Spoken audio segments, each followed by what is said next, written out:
बहुत समय पहले की बात है। एक विशाल और समृद्ध राज्य था जिसकी शोहरत दूर दूर तक फैली हुई थी। इस राजा का राज्य राजा वीरेंद्र सिंह राठौर था। अपने कठोरता और अहंकार के कारण कुख्यात था।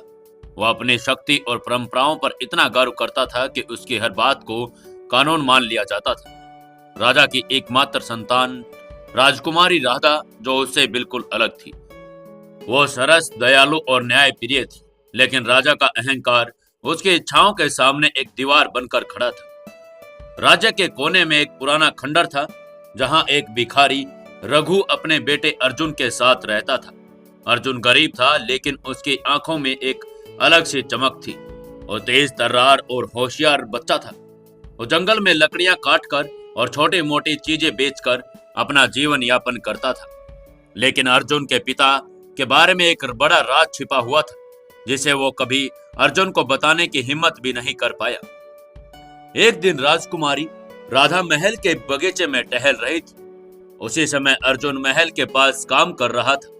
अचानक से राधा ने अर्जुन को देखा। वो एक घायल बच्चे को अपने पीठ पर उठाए मदद के लिए दौड़ रहा था। राधा उसकी दयालुता देखकर प्रभावित हुई। धीरे धीरे दोनों की मुलाकातें बढ़ने लगी। अर्जुन और राधा चोरी छिपे महल के बगीचे में मिलते।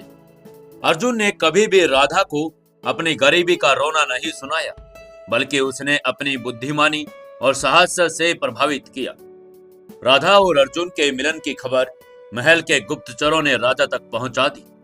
राजा ये सुनकर आग बबूला हो गया। एक भिखारी का बेटा मेरी बेटी से कैसे प्रेम कर सकता है? राजा ने गुस्से में कहा। राजा ने तुरंत अर्जुन और उसके पिता रघु को महल में बुलाने का आदेश दिया। महल में अर्जुन और रघु को देखकर राजा ने उनका अपमान करते हुए कहा, तुम जैसे लोग मेरे महल के दरवाजे तक भी नहीं आ सकते। मेरी बेटी से शादी करने का सपना देखना बंद कर दो।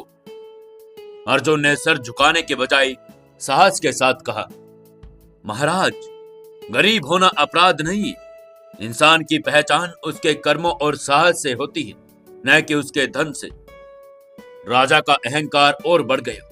उसने अर्जुन को 3 असंभव कार्य करने को आदेश दे दिया। पहला, जादुई हीरे का खजाना लाना। अर्जुन को एक खतरनाक पहाड़ पर छिपे जादुई हीरे के खजाना लाना था, जहां से आज तक कोई नहीं वापस लौटा।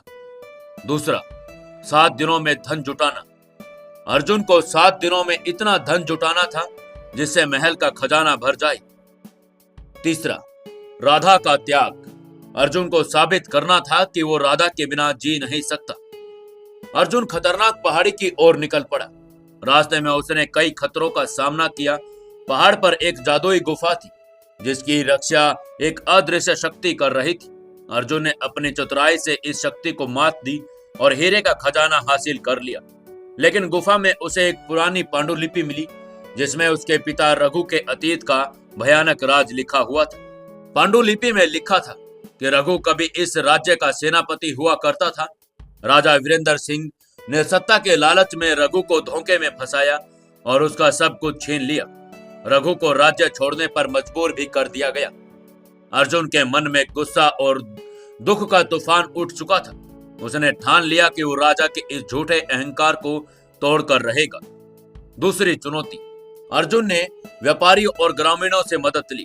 उसकी ईमानदारी और साहस देखकर सभी ने उसे धन दिया और उसने महल का खजाना भर दिया।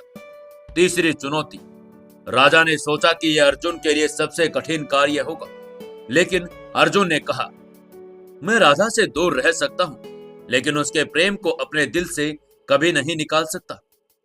यह सुनकर राजा ने अर्जुन को कारावास में डालने का आदेश दिया। कारावास में अर्जुन ने रघु का सारा सच जाना। उसने जेल से भागने की योजना बनाई।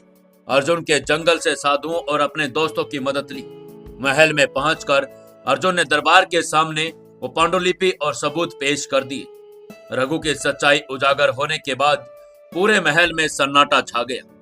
सच्चाई सामने आने पर राजा का सिर शर्म से झुक गया।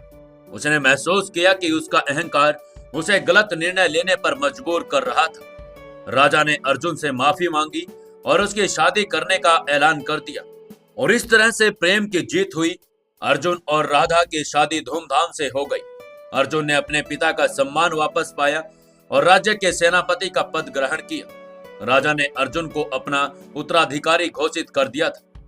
दोस्तों, यह कहानी सिखाती है कि अहंकार कितना भी बड़ा क्यों ना हो, साहस, सच्चाई और प्रेम उसे तोड़ सकते हैं। सच्चा प्रेम हर बाधा को पार कर लेता है और न्याय हमेशा विजयी होता है। दोस्तों, आपको यह कहानी कैसी लगी?